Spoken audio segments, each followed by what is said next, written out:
Bismillahirrahmanirrahim. Students, Assalamu alaikum. Now we have to start lecture number 35. We have to start lecture number 35, which is about area and perimeter. Today, our lecture is about area and perimeter. Area and perimeter. ये unit number 11 है. Remembering perimeter क्या चीज़ होती है? The distance around the edge. ये as के इर्द गिर्द जो डिस्टेंस है ये इसकी दो लेंथ्स और दो ब्रेड्स. ये एक रेक्टेंगल है और ये एक स्क्वायर है. The distance around the edge of any close shape. कोई भी क्लोज शेप है जो उसके चारों तरफ की डिस्टेंस होती है, उन चारों डिस्टेंस को हम ऐड करते हैं. Is called its perimeter. वो उसका पेरीमीटर कहलाएगा. अगर रेक्टेंगल है तो रेक्टेंगल की दो लेंथ्स और उसकी दो ब्रेड्स आपस में ऐड करेंगे तो 2 टाइम्स लेंथ प्लस ब्रेड्थ आ जाएगा. ठीक है.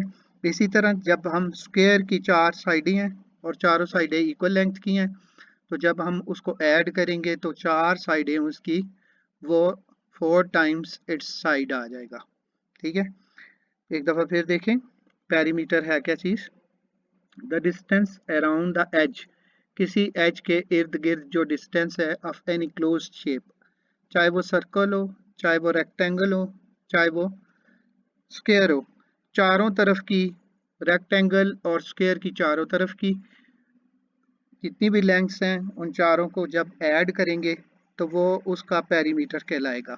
और इसी तरह सर्कल की सूरत में जैसे जॉगिंग ट्रैक सर्कुलर रीजन होती है तो वो उसका सर्कमफ्रेंस होगा, वो उसका पेरीमीटर होगा. ठीक है. It is used to find the length of fence. Fence जैसे बाड़ लगाते हैं कहीं पर, ठीक है, जंगलों में बाड़ लगाते हैं. The distance around a jogging track. Jogging जब करते हैं तो उसकी डिस्टेंस, वो जहाँ से स्टार्ट करते हैं वहाँ तक वापस आते हैं, वो उसकी लेंथ होगी. Length of any border. किसी बॉर्डर की लेंथ. तो ये सब पेरीमीटर्स में शामिल होती हैं. अब पेरीमीटर का यूनिट क्या है. पेरीमीटर का यूनिट है डिस्टेंस और lengths are measured in millimetre. ये मिलीमीटर में भी मेजर होते हैं और सेंटीमीटर में भी. ठीक है. इसके अलावा ये मीटर में भी आते हैं और किलोमीटर में भी. इसके चार यूनिट्स हैं. डिस्टेंसेस और lengths are measured in millimetre, centimetre, metres और किलोमीटर्स. चार किस्म के इसके यूनिट बनते हैं. ठीक है. अब यहाँ से देखें कि ये रेक्टेंगल है आपके पास. ये रेक्टेंगल का आप पेरीमीटर कैसे मालूम करते हैं. ये रेक्टेंगल की लेंथ है जो एल से डिनोट की गई है. ठीक है. इसी तरह ये रेक्टेंगल की ये ब्रेड्थ है, बी से डिनोट की गई है. ये लेफ्ट साइड की बी है और ये राइट साइड की ब्रेड्थ है और ये ऊपर वाली लेंथ है और ये नीचे वाली लेंथ है. अब दो लेंथ्स हैं और दो ब्रेड्स हैं. ठीक है. तो 2 length plus 2 breadth 2L plus 2B हो जाएगा. दोनों में से 2 को कॉमन ले लें तो ब्रैकेट में क्या आ जाएगा, 2 टाइम्स L प्लस B. ठीक है. तो ये पेरीमीटर ऑफ रेक्टेंगल क्या होगा, is equal to 2 times L plus B. Length plus breadth 2 times bracket में लेंथ प्लस ब्रेड्थ. अब आप अगर वापस लेंथ मालूम करना चाहते हैं तो लेंथ मालूम करने के लिए पेरीमीटर का हाफ करें और उसमें से ब्रेड्थ को माइनस कर दें तो आप इसकी रेक्टेंगल की लेंथ निकल आएगी. ठीक है. फिर एक दफ़ा लेंथ आप जब मालूम करते हैं किसी रेक्टेंगल की तो उसका पेरीमीटर का हाफ करें, उसमें से ब्रेड्थ को माइनस करें तो वो उसकी लेंथ आ जाएगी. अगर आप ब्रेड्थ मालूम करना चाहते हैं उलट अल्फाज में तो उसका पेरीमीटर का हाफ करें और उसमें से लेंथ को माइनस कर दें तो वो उसकी ब्रेड्थ आ जाएगी. ठीक है. अब यहाँ से देखें ये आपके पास क्या है, ये एक स्क्वायर है. स्क्वायर की ये साइड और ये साइड, नीचे वाली साइड और ये लेफ्ट वाली साइड, चार साइडें हैं इसकी. तो चारों साइडों को ऐड करें और 4 को कॉमन ले लें तो 4 को कॉमन लें मल्टीप्लाई बाय साइड आ जाएगा. तो पेरीमीटर ऑफ स्क्वायर किसके इक्वल होगा, 4 times its side. The perimeter of a square is equal to 4 times its side. अब अगर साइड निकालना चाहते हैं आप पेरीमीटर की, ठीक है, साइड निकालते हैं तो उसका 1/4 ले लेंगे, 4 को डिवाइड कर देंगे, side is equal to 1/4 of perimeter, side is equal to 1/4 of its perimeter. तो यहाँ से आप देखें इसका एरिया अगर आप मालूम करते हैं, द अमाउंट ऑफ सरफेस और space covered by a closed shape is called its area. The amount of surface sorry amount of surface और space covered by a closed shape, किसी भी क्लोज्ड शेप का जो लेंथ है और breath दोनों को मल्टीप्लाई करने से जो उसका कवर्ड एरिया आएगा, ठीक है, वो उसका कवर्ड एरिया या कवर्ड स्पेस जो है वो क्या कहलाएगा, एरिया कहलाएगा। इसी तरह साइड मल्टीप्लाई साइड, ये स्क्वायर की शेप फॉर्म में, तो साइड को साइड से मल्टीप्लाई करें तो तब भी ये एरिया ऑफ स्क्वायर के बराबर आ जाएगा, ठीक है। और it is used to find the cost of painting a surface, किसी भी सरफेस को पेंट करने के लिए, पेविंग, टाइलिंग, मोइंग, ये सब कामों के लिए ये एरिया मालूम करते हैं, इन सब कामों के लिए, ठीक है। तो वो रेक्टेंगल शेप की भी हो सकती है और स्क्वायर शेप की भी हो सकती है, ठीक है।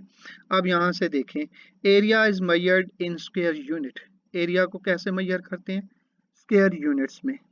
कैसे कि area of rectangle is equal to length into breadth, ये फार्मूला आपने याद रखना है कि area of rectangle is equal to length into breadth, और एरिया ऑफ स्क्वायर किसके बराबर है, side multiply by side. The area of square is equal to side multiply by side and the area of rectangle is equal to length into length breadth, ठीक है। ये दोनों आपने फार्मूले याद रखने हैं। अब आप आ जाएं एक्सरसाइज पे। एक्सरसाइज, इस एक्सरसाइज का क्वेश्चन 7 है जो रहता है वह 11A का। इसमें 3 फिगर हैं, आपने इन तीनों फिगरों के पेरीमीटर्स मालूम करने हैं। ये एक एल शेप की फिगर है, ये एक सीढ़ियाँ टाइप की फिगर है, ठीक है, और इसमें देखेंगे एक प्लस सी पार्ट में प्लस टाइप की एक फिगर है, ठीक है। सबसे पहले आपने क्या करना है कि ए फिगर को आप पहले फॉलो करें। ए फिगर में देखें ऊपर वाला ये कितनी लेंथ है, ऊपर वाली 3 सेंटीमीटर, ठीक है। ये ऊपर वाली लेंथ आपको कितनी नज़र आ रही है, 3 सेंटीमीटर। और ये देखें इसके अपोजिट ये नीचे वाली कितनी आ रही है, 1। तो इसका मतलब है फिर यहाँ से यहाँ तक कितनी हो जाएगी, 3 में से 1 निकालें, ये कितनी हो जाएगी, 2 सेंटीमीटर। फिर एक दफ़ा देखें, ये ऊपर वाली कितनी है इसकी, 3 सेंटीमीटर, और ये नीचे वाली कितनी है, 1 सेंटीमीटर। अपोजिट देखें ज़रा, ये 3 सेंटीमीटर है और इसका अपोजिट लेंथ कितनी है, 1 सेंटीमीटर। तो ये वाली फिर लेंथ कितनी होगी, ये लेंथ 2 सेंटीमीटर होगी। ये याद रखनी है, यहाँ पर कॉपी पे आपने पेंसिल से या पेन से इसको नोट कर लेना है ठीक है।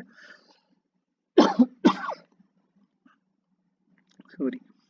उसके बाद ये देखें, लेफ्ट साइड वाली ये 2 सेंटीमीटर है और ये राइट साइड वाली 1 सेंटीमीटर है, ठीक है। लेफ्ट साइड वाली कितनी है, 2 सेंटीमीटर, और राइट साइड वाली कितनी है, ये 1 सेंटीमीटर। तो आपने ये अननोन, ये देखें ये अननोन है, तो इस 2 में से ये 1 निकाले तो ये बाकी कितनी बच जाएगी, 1 सेंटीमीटर। तो इसका मतलब है 2 अननोन लेंथ, एक 2 सेंटीमीटर और एक 1 सेंटीमीटर, ये आपने ये भी ऐड करनी है। तो अब इसकी साइडें देखें कितनी है, एक 3 सेंटीमीटर, 1 सेंटीमीटर, फिर 2 सेंटीमीटर, फिर 1 सेंटीमीटर, फिर 1 सेंटीमीटर, फिर 2 सेंटीमीटर। ये कुल बनती है मिला के 1 2 3 4 5 और ये 6 साइडें हैं। आपने ये देखें इस क्वेश्चन को, क्वेश्चन नंबर 7 का ए पार्ट जो है कैसे करना है, the given figure has 6 sides, पहले उसकी साइडें गिने कितनी है, 6। देयरफॉर पेरीमीटर क्या होगा, सम ऑफ 6 साइड्स, यानी 6 साइडों का आपने लेंथ को जमा करना है। तो पेरीमीटर इज इक्वल टू, पहले आप देखें यहाँ से 3 सेंटीमीटर है तो ये 3 सेंटीमीटर आ गया। फिर देखें यहाँ से ये 1 सेंटीमीटर है, ये 1 सेंटीमीटर आ गया। फिर देखें यहाँ से ये वाला 2 सेंटीमीटर होगा, ये 1 सेंटीमीटर होगा।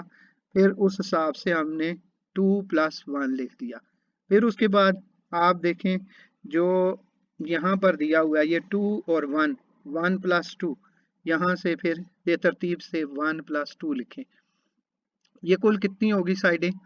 1 2 3 4 5 और 6, 6 साइडें होगी आपकी। ठीक है, 6 साइडों को आपने जमा करना है। 3 और 1 4, 5 6 7 8 और 9 10। ये कुल कितनी मिला के होगी? 10 सेंटीमीटर। ठीक है, तो इसका पेरीमीटर कितना हो गया? 10 सेंटीमीटर। ठीक है, एक दफ़ा फिर इसको रिपीट कर देता हूँ। ये ऊपर वाली 3 है, ये नीचे वाली 1 है, तो ये 2 हो जाएगी। इसी तरह ये वाली अगर वर्टिकल 2 है और इसके अपोजिट वर्टिकल 1 है, तो ये वाली वर्टिकल कितनी हो जाएगी? ये 1 हो जाएगी। तो आपके पास साइडें हैं 6, 1 2 3 4 5 और 6। ये 6 साइडें आपने ऐड करनी है। The given figure has 6 sides. ठीक है, therefore perimeter is equal to sum of 6 sides। 6 साइडों को ऐड करें उनका लंबाई को, तो पेरीमीटर इज इक्वल टू 3 + 1 + 1 2 + 1 + 1 + 2, ये सारे मिला के कितने हो जाएंगे? 10 सेंटीमीटर। पेरीमीटर इसका कितना हो जाएगा? 10 सेंटीमीटर। अब आप आ जाएं बी पार्ट में। ठीक है, बी पार्ट में देखें, ये वर्टिकल लंबाई कितनी है? 3 है, और ये हॉरिजेंटल कितनी है? ये नीचे वाली 6 है। अब इसके स्टेप्स गिने कितने हैं? 1 2 3 स्टेप्स की साइडें गिने। वर्टिकल कितनी है और हॉरिजेंटल? 6 वर्टिकल होंगी, 6 हॉरिजेंटल, और हर स्टेप जो है वो 1 सेंटीमीटर का है। ये 1, ये 2, ये 3, ये 4, ये 5, ये 6, ये 7, ये 8, ये 9, ये 10, 11 और ये 12। ये 12 आ गए टोटल। ठीक है, 12 ये स्टेप्स बनते हैं। 1 2 3 4 5 6 7 8 9 10 11 और 12। अब इसको देखें हल कैसे करना है। यहाँ से बी पार्ट में लिखा हुआ है, in this figure vertical and horizontal steps are 1 centimetre each. यहाँ से मैंने बताया आपको there are 12 vertical and horizontal steps. 6 vertical हैं और 6 हॉरिजेंटल, तो कुल कितने हो गए? 12 steps. So perimeter is equal to, ये देखें इसकी हाइट 3, ठीक है, और बेस इसकी 6 + 12 टाइम्स इंटू 1। तो यहाँ से 3 + 6 12 1 जार कितना हो जाएगा? 12। 12 और 6 18 19 20 21, कुल कितना आ जाएगा? ये 21 सेंटीमीटर। ये कितना हो जाएगा इसका perimeter? The perimeter is equal to 21 centimetre. फिर एक दफ़ा देखिए इस फिगर में वर्टिकल में, ये वर्टिकल लेंथ जो है वो 3 है और हॉरिजेंटल 6 है, और इसके स्टेप्स कितनी हैं? 12 स्टेप्स हैं। यहाँ से देखें आप 3 + 6 + 12 इंटू 1, 3 + 6 इज इक्वल टू 12 1 जार 12, 12 और 6 18 19 20 21 सेंटीमीटर इसका आंसर आ गया। अब आप देखें आगे सी पार्ट में। सी पार्ट में देखें 1 2 3, ये 3 साइड, फिर 1 2 3, 3 और 3 6, ये फिर 1 2 3, फिर ये 1 2 3, ये कुल 12 साइडें हैं। ऑल साइड्स आर 1 सेंटीमीटर, हर साइड 1 सेंटीमीटर की है। तो in this figure all sides are 1 centimetre each, हर साइड 1 सेंटीमीटर की है। There are 12 sides of this figure, so perimeter is equal to 12 into 1। Perimeter इसका क्या होगा? 12 इंटू 1, यानी 12 साइडें हैं उसकी। 12 इंटू 1 कितना हो जाएगा? 12 सेंटीमीटर। इसका आंसर आपके पास क्या आ जाएगा? 12 सेंटीमीटर। तो आज के लिए आपका ये लेक्चर कंप्लीट हो गया।